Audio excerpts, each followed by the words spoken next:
What is called an educated person is often someone who has had a dangerously superficial exposure to a wide spectrum of subjects. Ever feel like you're drowning in information?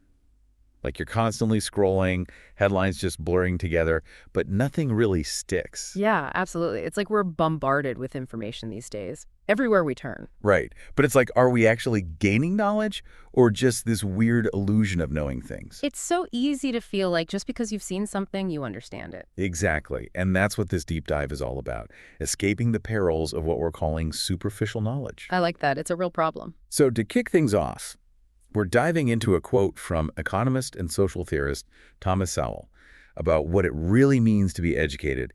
And let me tell you, this one really made me pause. Oh, I like Sal. Lay it on me. Okay, get ready for this.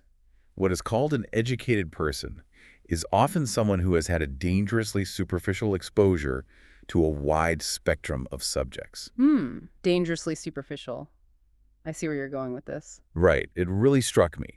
So let's unpack this. What do you think Sowell means by calling this kind of broad but shallow knowledge dangerous? Well, I think what's so interesting is how direct Sowell is. He's not beating around the bush. He's saying straight up, just being exposed to a lot of different things doesn't mean you actually understand any of them. Right. It's not enough to just have a surface level awareness. Exactly. And it can be dangerous, as he says, because that superficiality can lead to overconfidence.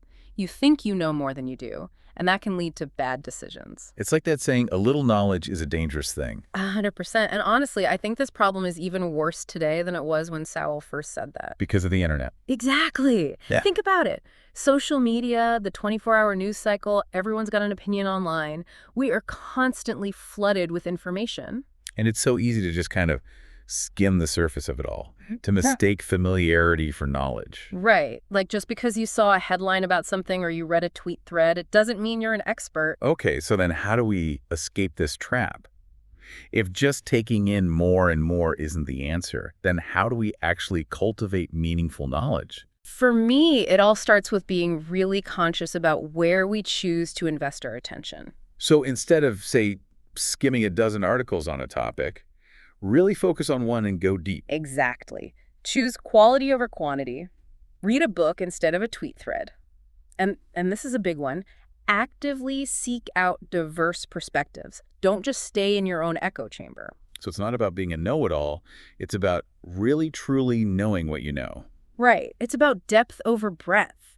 It's like, how can I put it? It's like the difference between looking at a map and actually hiking the terrain. Ooh, I like that. One gives you a very surface view, while the other, well, that gives you a real, genuine understanding of the landscape. It's such a great analogy. So it's not enough to just passively absorb information. We need to engage with it, right? To challenge our own assumptions and be open even to being wrong sometimes. Absolutely. That's how we grow. And you know, something else I'd add is don't be afraid to specialize. What do you mean? You don't need to be an expert in everything. It's okay to pick a few areas that truly fascinate you and really go deep. Become that go-to person on that one topic. I love that.